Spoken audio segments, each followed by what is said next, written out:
Let's spike crime की कहानी। मैं न्यूज वालों को या प्रशासन वालों को ये बेनती करना चाहता हूँ कि ऐसी खबरें चलाने से पहले थोड़ा बहुत कुछ कंफर्म कर लिया करो, ठीक है। बिना बात के किसी को देशभक्त या देश के गद्दार का सर्टिफिकेट ना दे दिया करो। इस पे जो हमला हुआ है वो मैंने और रोहित गोदारा भाई ने करवाया है, पर हमारी अनमोल बिश्नोई से अब बनती नहीं है। राम राम भाई आप सभी को। इस एक वाक्य के साथ ना दो गैंगस्टर के बीच में गहरी दुश्मनी शुरू हो गई है। पिछले कई दिनों से हम लोग ये खबर देख रहे हैं कि लॉरेंस और गोल्डी बरार अब अलग हो गया है, वो भी अनमोल बिश्नोई की वजह से। अभी शुरू में आपने आज की इस वीडियो में कुछ झलकियां देखी होंगी और सुनी भी होगी, जैसे गोल्डी बरार की आवाज बताई जा रही है, जिसने एक तरह से खुला मोर्चा निकाल दिया है लॉरेंस बिश्नोई गैंग और अनमोल बिश्नोई के खिलाफ। उसने कहा कि जो कांड हमने किया है उसका पोस्ट अनमोल बिश्नोई क्यों निकाल रहा है।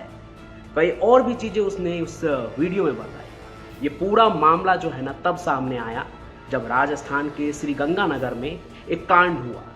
एक बिजनेसमैन के ऊपर गोली चली, उनके पांव पर गोली मारी गई। ये उस बिजनेसमैन का नाम आशीष बताया जा रहा है जिनके ऊपर गोली चली। और इसके बाद एक पोस्ट आया अनमोल बिश्नोई की तरफ से। इसी पर अपनी आवाज बुलंद करते हुए गोल्डी बरार कहता है कि हम तो इन छोटी मोटी चीजों के लिए पोस्ट ही नहीं करते हैं, मर्डर से नीचे तो हम पोस्ट करते ही नहीं हैं। अभी करने की जरूरत इसलिए पड़ी क्योंकि अनमोल बिश्नोई ने पोस्ट किया कि उसने ये कांड किया है जो उसने खुद किया है। बताइए, मतलब कि क्रेडिट लेने का भी क्राइम की दुनिया में एक अलग ही दौर चल रहा है। तो चलिए, इससे पहले कि पूरी कहानी मैं आपको समझाऊं, आप उस ऑडियो को सुनिए सीधे, जो गोल्डी बरार के नाम से बताया जा रहा है कि गोल्डी बरार ने ये ऑडियो क्लिप जारी किया है और उसने एक तरह से क्लियर कर दिया है कि अब अनमोल बिश्नोई से उसकी तो नहीं बनती है, उनका और जो लॉरेंस बिश्नोई गैंग है उनका रास्ता अलग हो चुका है। तो आप उस ऑडियो को सुनिए, उसके बाद हम फिर आगे बात करते हैं। हाँ जी, सत श्री अकाल जी, राम राम जी सारे भाइयों को। मैं गोल्डी बराड़। ये वॉइस मैसेज मेरा दो मैसेज है इसमें। एक तो पहली बात तो जो गंगानगर में एक दो दिन पहले आशीष गुप्ता जो है, ये जो कारोबारी है और ये जो अपना ये लैंड माफिया चला रखे है इसने, इस पे जो हमला हुआ है वो मैंने और रोहित गोदारा भाई ने करवाया है, ठीक है। इसको मारना नहीं था, इसको थोड़ा सबक सिखाना था, इसलिए इसके टांग पे गोली मारी है, ठीक है। अगर समझेगा तो बढ़िया बात है, नहीं तो अगली बारी सर पे भी मरवा देंगे, कोई दिक्कत नहीं। और ये हमने ये पोस्ट वगैरह डालनी नहीं थी क्योंकि हम मर्डर से कम किसी चीज की पोस्ट डालते नहीं है जल्दी गई जब तक कोई और कारण ना हो। पर ये काम मैंने और रोहित भाई ने कराया, लेकिन एक झूठी पोस्ट जो न्यूज में और सोशल मीडिया में चल रही है अनमोल बिश्नोई के नाम से, अब पता नहीं ये इन्होंने क्यों डाली है पोस्ट या क्यों नहीं है, वो इनको पता होगा। पर हमारी अनमोल बिश्नोई से अब बनती नहीं है, ये चीज सारे भाइयों को हमने क्लियर करी हुई है, ठीक है जी। और दूसरी बात, पिछले कुछ दिनों में राजस्थान में झुंझुनू इलाके में या एक दो जगह पे और अजमेर और एक दो जगह पे और न्यूज आई है और कोई ऐसे करके न्यूज चल रही है कि गोल्डी बराड़ ने ISI के लिए या पाकिस्तान के लिए फंडिंग मांगी। मैं न्यूज वालों को या प्रशासन वालों को ये बेनती करना चाहता हूँ कि ऐसी खबरें चलाने से पहले थोड़ा बहुत कुछ कंफर्म कर लिया करो, ठीक है। बिना बात के किसी को देशभक्त या देश के गद्दार का सर्टिफिकेट ना दे दिया करो। कम से कम थोड़ा बहुत पता करे करो, कम से कम मेरी आवाज तो होनी चाहिए ना उस बात में, ठीक है। जो हमने करे है वो शरेआम करे है, पर जो भी ये बंदे ये चाणक्य नीति चल के जो हमारा नाम खराब करना चाहते हैं, नेगेटिविटी फैलाना चाहते हैं, ऐसे काम नहीं बनेगा भाई, ठीक है। दुनिया को सबको इतनी समझ है, अगर हमने आज तक कितने सालों में ऐसी हरकतें नहीं करी तो आगे क्या ही करेंगे। बाकी समा बता देगा कौन देशभक्त है और कौन देश का गद्दार है, ठीक है। हम पंजाब में बड़े बड़े हैं, ठीक है, पंजाब भी हिंदुस्तान का हिस्सा है, हम कभी भी देश के खिलाफ नहीं चलेंगे, नमक हराम नहीं है, ठीक है। जो हमारी दुश्मनियां हैं वो चाहे कोई मंत्री हो चाहे कोई पुलिस वाला हो, जिनसे हमारी नहीं बनती उनसे नहीं बनती, जिनसे बनती है वो बनती है, कोई देश वाली इसमें कोई बात है नहीं, ठीक है भाई। राम राम सारे भाइयों। तो ऑडियो सुन के तो आपको ये साफ हो गया होगा कि अब लॉरेंस बिश्नोई गैंग का जो है ना एक तरह से स्ट्रक्चर क्या होने वाला है। गैंग बढ़ चुका है।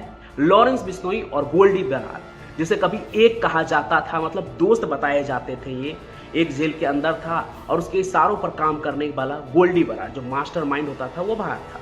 अब ये दोनों अलग हो चुके हैं। बात है मंगलवार की। मंगलवार के सुबह 10 बजे बताया जाता है कि श्री गंगानगर राजस्थान का मामला है कि वहाँ पे सुबह के 10 बजे जिम से जब आशीष नाम के एक बिजनेसमैन, जो कि रियल एस्टेट की दुनिया में बिजनेसमैन है, वो बाहर निकले, तभी कुछ घात लगाए गुंडों ने उन पर हमला शुरू कर दिया। पूरा जो ये हमला है सीसीटीवी में कैद भी हुआ और इस हमले से आसपास के लोग भी काफ़ी एक तरह से आतंकित हुए। गोलियां चल जाए तो किसे डर नहीं लगता है। हमला हुआ, गोली पांव पर मारी गई और इसके बाद बात चलने लगी कि अनमोल बिश्नोई ने ये कांड करवाया है, लॉरेंस बिश्नोई गैंग ने ये कांड करवाया है। पोस्ट भी शायद जारी हुआ था, मंगलवार की घटना थी ये। अब इसी का जवाब देते हुए गोल्डी बरार ने एक रिकॉर्डिंग जारी किया, या उसका वायरल हो रहा है कि भाई ये जो कांड तुम देख रहे हो जो श्री गंगानगर में हुआ है, एक बिजनेसमैन के ऊपर जो गोली चलवाई गई है, और ये तो बस उन्होंने सबक सिखाने के लिए किया है, अगर नहीं माना तो गोली सिर पे भी चल सकती है। बाकी आपने ऑडियो में पूरी बात भी सुनी होगी जो गोल्डी बरार बता रहा है कि कितना दम रखता है वो, और उसने ये भी इसमें तो क्लियर ही कर दिया उसने कि गोल्डी का जो है अब अनमोल बिश्नोई से नहीं बनता है। लॉरेंस के जो दो खास थे, एक अनमोल बिश्नोई उसका अपना भाई, एक गोल्डी बरार जो बाहर रह के, जेल से बाहर रह के विदेश में बैठ के क्राइम ऑपरेट कर रहे थे, और इस वजह से लॉरेंस बिश्नोई और गोल्डी बरार के बीच में भी दरार आ गया और अब ये झगड़ा एक तरह से आप समझिए कि शुरू हो गया है। आगे और न जाने ऐसी कई टकराव होंगे। आज तो बस पोस्ट को लेकर एक विवाद हुआ है कि भाई जो कांड हमने किया उसका क्रेडिट वो कैसे ले सकता है। इसके अलावा भी देशभक्त और गद्दार होने की बात पर भी गोल्डी बरार का एक मैसेज दिख रहा है उस वॉइस ओवर में कि तुम किसी को भी देशभक्त कहते हो, किसी को भी गद्दार कहते हो। और ये बात मैं कई बार भी कहता हूँ, गोल्डी बरार की तो अपनी बात है, जो उसे कहना था अपना खौफ जमाने के लिए उसने कहा कि हम किसी को भी देशभक्त कहते हैं तो उसके पीछे एक लॉजिक तो होना चाहिए। काफ़ी सारे लोग लॉरेंस बिश्नोई को देशभक्त मानते हैं, उनको लगता है कि वो देश विरोधी ताकतों के साथ लड़ाई कर रहा है। अगर ऐसा होता तो वो जेल में क्यों बंद होता? खैर ये तो कानून का सवाल है, कोर्ट तय करेगी कि कौन क्या है नहीं है। फिलहाल एक तरह से आप देखें तो लॉरेंस बिश्नोई गैंग बन चुका है। लॉरेंस बिश्नोई गैंग में जो उसका मुखिया है लॉरेंस बिश्नोई, वो एक तरफ है और दूसरी तरफ है गोल्डी बरार, जिसने हाथ मिला लिया है रोहित गोदारा से। रोहित गोदारा भी ना लॉरेंस बिश्नोई गैंग का ही एक मेंबर है, था, अब तो था हो गया। वो राजस्थान से था, राजस्थान का वो है, और राजस्थान में जितने भी बड़े बड़े कांड हुए हैं उसमें उसका नाम जरूर है।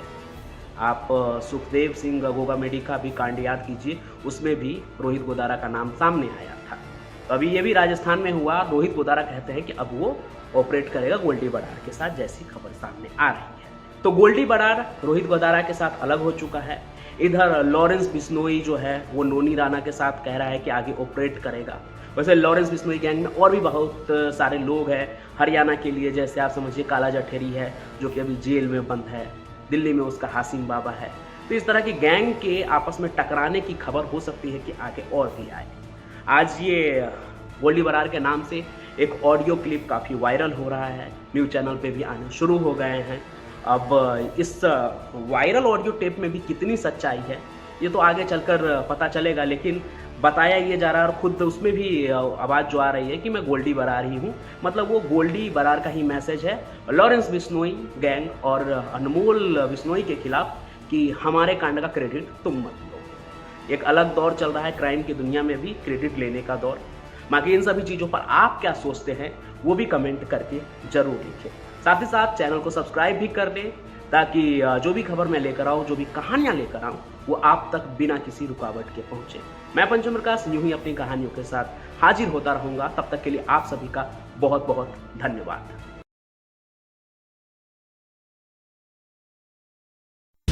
आप सुन रहे थे let's mind more than radio. Follow कीजिए हमें हमारे सोशल मीडिया प्लेटफॉर्म्स पर।